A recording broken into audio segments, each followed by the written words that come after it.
Friends, मैं अपने video की शुरुआत इस प्यारे से फूलों से कर रही हूँ फ्रेंड, जिसका नाम सदाबहार है। आज का मेरा मेन टॉपिक है कि सिंगोनियम प्लांट की देखभाल गर्मियों में कैसे करें कि वो हरा भरा रहे। तो बिना देर किए चलिए चलते हैं अपने सिंगोनियम के पास। तो देख सकते हैं फ्रेंड, ये मेरा सिंगोनियम का प्लांट है। आज इसी की मैं केयर करना बताऊँगी। तो देख सकते हैं कि कितना हरा भरा है। तो जो मैं आपको टिप्स बताऊँगी उसको अगर आप फॉलो करेंगे तो आपका भी प्लांट ऐसे हरा भरा रहेगा और ऐसे ही खूबसूरत रहेगा फ्रेंड। तो फ्रेंड, ये अपने पत्तियों के कारण ही जाना जाता है, पत्तियों के कारण ही बेहद खूबसूरत लगता है। ये समझिए कि जैसे मनी प्लांट होता है सेम वैसे ही होता है। मनी प्लांट में जैसे थोड़ी-थोड़ी जड़ों थोड़ी-थोड़ी एरिया पर जड़ें बनी रहती हैं, उसमें भी सेम होता है, बस पत्तियों का साइज़ थोड़ा-सा अंतर होता है। और ये समझ लीजिए फ्रेंड कि इसकी मतलब देखभाल करना बहुत ही ईज़ी होता है। ये आसानी से ग्रो कर जाता है और आसानी से चल जाने वाला प्लांट होता है। इसकी कटिंग ईज़ी टू ग्रो होती है। अगर इसकी छोटी सी छोटी कटिंग भी लगाएंगे जैसे मनी प्लांट की होती है वैसे इसकी भी होती है। अगर इसकी छोटी से छोटी कटिंग लगाएंगे तो आसानी से ग्रो कर जाएगी। चाहे उसको आप पानी में लगाइए, चाहे मिट्टी में लगाइए, चाहे आप कोकोपीट में लगाइए। अगर आपको कहीं से कटिंग मिल जाती है तो मैं यही कहूँगी कि इसकी कटिंग से आप लगाइए और एक पौधे से आप ढेरों पौधे तैयार कर सकते हैं। तो मैंने भी यही किया था कि एक पौधे से मैंने ढेरों पौधे तैयार किए हैं फ्रेंड। तो सबसे पहले इसकी हम मिट्टी की बात कर लें, उसके बाद धूप की बात कर लेंगे, उसके बाद इसकी फर्टिलाइज़र, इसके बाद वाटरिंग। बाई टू बाई एक-एक करके मैं स्टेप बाय स्टेप आपको समझाती रहूँगी। आप उस चीज़ को अच्छे से सुनिएगा ताकि आपको एक-एक चीज़ समझ में अच्छे से आए और कोई भी चीज़ें मिस्टेक ना हो। कोई भी मतलब मेरी जो शब्द बोल रही हूँ उसको मिस्टेक ना करिएगा। अच्छे से सुनेंगे तो अच्छे से दिमाग में बैठा रहेगा, तो पौधे को लगाएँगे तो ऐसे ही हरा-भरा रहेगा। तो इसकी स्टार्टिंग मैं मिट्टी से करती हूँ फ्रेंड। तो इसकी मिट्टी बहुत अच्छी तैयार करिएगा, बहुत एक अच्छी वेल्डन मिट्टी तैयार करिएगा। वेल्डन मिट्टी में ये फ़ायदा होता है कि पौधे होते हैं जो उनका उचित विकास होता है। तो वेल्डन मिट्टी में उसे कहते हैं जिसमें पानी डालिए और पानी छल के निकल जाए, उसे एक वेल्डन मिट्टी कहते हैं। उसमें पानी रुकना नहीं चाहिए। अगर पौधे में पानी रुका तो वह पौधा बहुत जल्दी ख़राब हो जाता है। तो मिट्टी ऐसी तैयार करनी है कि जिसमें पानी आप डालिए, पानी मतलब 5 मिनट भी ना लगे, तुरंत छन कर निकल जाए। ऐसे मिट्टी पौधे के लिए बहुत अच्छी होती है और पौधों को काफ़ी ताकत पहुँचाती है और उससे पौधे अच्छे से ग्रोथ उनका होता है, अच्छे से मतलब विकास होता है, ठीक है? तो उसके लिए क्या-क्या सामग्री लेनी रहेगी? तो उसके लिए आप नॉर्मल गार्डन की मिट्टी ले सकते हैं, उसमें धान की भूसी या आपको रेड वाली बालू मिल जाए तो ज़्यादा अच्छी रहेगी। इतना लेकर और एक अच्छी वेल्डर मिट्टी तैयार कर सकते हैं। और कितना-कितना लेना है, 50% आप ये मिट्टी लिए हैं, 50% बालू ले लीजिएगा।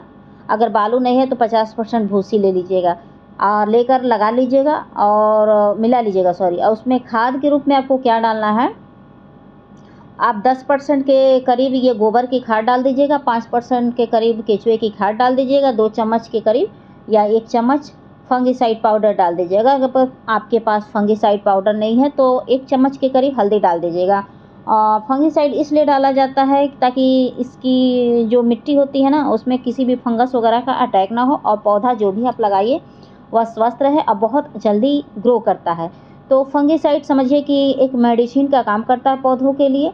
तो मिट्टी में भी डाला जाता है, पौधे के ऊपर से छिड़काव भी पानी में घोल में मिला के किया जाता है। तो पौधे बहुत अच्छे रहते हैं, स्वस्थ रहते हैं। ठीक है फ्रेंड, तो इतना आप तैयार कर लें। उसके बाद लास्ट में आता है कि गमले का चुनाव करना है। तो गमले के चुनाव के लिए एक अच्छा गमला चुनिएगा जिसमें कि बहुत सारे ड्रेनेज सिस्टम बने हो कि और आप पानी डालें और वह पानी छनकर निकल जाए, ऐसा हमें गमले का चुनाव करना है। वैसा गमला न लीजिएगा जिसमें ड्रेनेज वगैरह नहीं होता है, मतलब होल नहीं होता है। वैसा गमले का चुनाव ना करिए कि क्योंकि वह पानी को रोके रहेगा। जब पानी को रोके रहेगा तो वही जड़ें जो होती हैं वो गल जाती हैं और बहुत जल्दी धीरे-धीरे करके पौधा ख़राब हो जाता है। ठीक है? तो जब मिट्टी गमले में भरिएगा तो एक चीज़ और करिएगा, जो ड्रेनेज होता है ना उसके ऊपर छोटा-सा खपड़े का टुकड़ा रख दीजिएगा या गमले का टुकड़ा या दिया का टुकड़ा जो भी होता है उसको रख देंगे तो बहुत अच्छे से आपका पौधा विकास करेगा। एक फ़ायदा और होता है कि जो भी पानी डालेंगे, पानी आसानी से छन के निकल जाएगा और पॉटिंग मिक्स जो होती है ना, वो बाहर नहीं निकलेगी। इसी मिट्टी और इसी गमले में पड़ी रहेगी और फर्श भी नहीं गंदा होगा। उसके बाद बात कर लें कि ये पौधा जो होता है ना बिल्कुल मनी प्लांट की तरह होता है, खूब लंबा-लंबा बढ़ता जाता है। तो एक इसे स्टिक वगैरह दे दीजिएगा, नहीं स्टिक दे सकते हैं तो एक काम कर सकते हैं कि इसको या किसी दीवार वगैरह पकड़ाएँगे ना, तो ये दीवार पकड़ के बहुत ऊंचाई तक चला जाएगा। या तो दीवार पकड़ा दीजिएगा, नहीं तो एक स्टिक का सहारा दे दीजिएगा। तो मेरे पास ना स्टिक है ना दीवार पकड़ाने का वो था, तो मैं वैसे ही लगा के रखी हूँ। जब मेरा न्यू होम तैयार हो जाएगा तो मैं उसमें देख रहे हैं कैसे लगाना है। तो बस वैसे ही पौधों को ज़िंदा करके रखी हूँ और देख सकते हैं मेरे पौधे हरे भरे हैं। तो आपको स्टिक अगर मिल जाए तो ज़्यादा अच्छा है, नहीं तो दीवार वगैरह पकड़ा दीजिएगा या कोई और भी जो कबाड़ का जुगाड़ होता है उससे आप कर दीजिएगा तो बहुत अच्छे से ये रह जाएगा। और हर महीने आप एक काम करिएगा कि मिट्टी की थोड़ी सी खुदाई वगैरह करते रहिएगा। इससे ये फ़ायदा होता है, थोड़ा सा मिट्टी में जब धूप वगैरह लगता है तो कीड़े मकोड़ों का अटैक नहीं होता है और मिट्टी थोड़ा सा उर्वरा शक्ति बढ़ जाती है। इससे ये फ़ायदा होता है कि पत्तियों में शाइनिंग आती है और बहुत अच्छी-अच्छी इसमें से ब्रांच निकल के आते हैं और अच्छी-अच्छी इसमें से पत्तियाँ निकल के आती हैं, पौधे का उचित विकास होता है। और ये समझिए इसकी धूप की बात कर लें फ्रेंड, तो धूप में इसे समझिए कि अगर इसको चिलचिलाती धूप में रखेंगे ना तो ये थोड़ा-सा पत्तियाँ जो है हल्की-हल्की भूरी टाइप की दिखेंगी। और इसको सेमी शेडी एरिया में रखेंगे तो बहुत अच्छे से चल जाता है। तो मैं इसको वहाँ रखी हूँ जहाँ ना ना ये धूप आती है ना कुछ नहीं, नाम मात्र भी नहीं आती, बस बाहर की रोशनी आती है, उसी में अच्छे से चल जाता है। तो आप चाहें तो उस एरिया में आप लगा सकते हैं कि जहाँ बिल्कुल ही धूप ना आती हो, बस बाहर की उजाला कहते हैं ना कि अंधेरा ना हो, उजाला भर आती हो, वहाँ इसको रख देंगे तो बहुत अच्छे से चल जाएगा। अगर जगह नहीं है तो आप वहाँ रखिएगा जहाँ 1 घंटे की सनलाइट आती हो, नहीं तो उस जगह आप प्लेस कर दीजिएगा जहाँ बिल्कुल धूप ना आती हो, बस रोशनी आती हो, अंधेरा कमरा ना हो, तो वहाँ बहुत अच्छे से चल जाएगा। मैंने इसको सीढ़ियों पर भी लगाया है, बस रोशनी आती है उसमें भी बहुत अच्छे से चल गया है। तो इसको आप लगाते रहिए, पानी में भी बहुत अच्छे से ग्रो कर जाएगा, पानी में भी आप लगा के चाहें तो आप मेज़ वगैरह पर रख सकते हैं तो बहुत अच्छा लगेगा।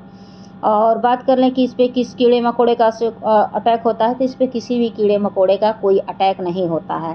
आप रेगुलर बेस पे जब भी इस पे पानी वगैरह डालिएगा तो पत्तियों को नहलाते हुए डालिएगा, तो ये फ़ायदा रहेगा कि थोड़ा-सा डस्ट वगैरह भी नहीं बैठेगा, पत्तियाँ खूबसूरत लगेंगी, क्योंकि पत्तियों के कारण ही ये पौधा जाना जाता है और लोकप्रिय है।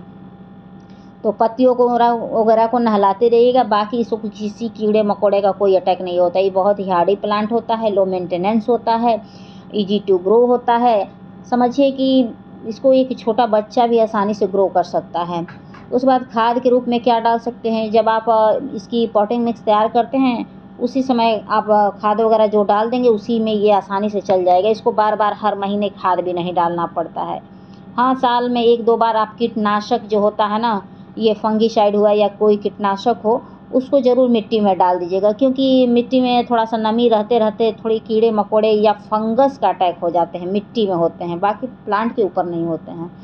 तो इतना अगर कर देंगे तो आपका पौधा बहुत अच्छे से चलेगा, स्वस्थ रहेगा, कोई वो नहीं रहेगी। तो वही एक करिएगा कि महीने में या तो 6 महीने या 3 महीने में एक बार मिट्टी में थोड़ा कीटनाशक डाल दीजिएगा, और नहीं तो 1 चम्मच ये होता है ना फंगिसाइड पाउडर, उसका घोल बना के और प्लांट के ऊपर से छिड़काव वगैरह कर दीजिएगा, ताकि मच्छर वगैरह भी नहीं लगेंगे घर पर और वो भी पौधा भी स्वस्थ रहेगा फ्रेंड। तो वीडियो मेरी पसंद आएगी तो please like, subscribe, comment and share ज़रूर करिएगा। Thank you for watching friend, bye.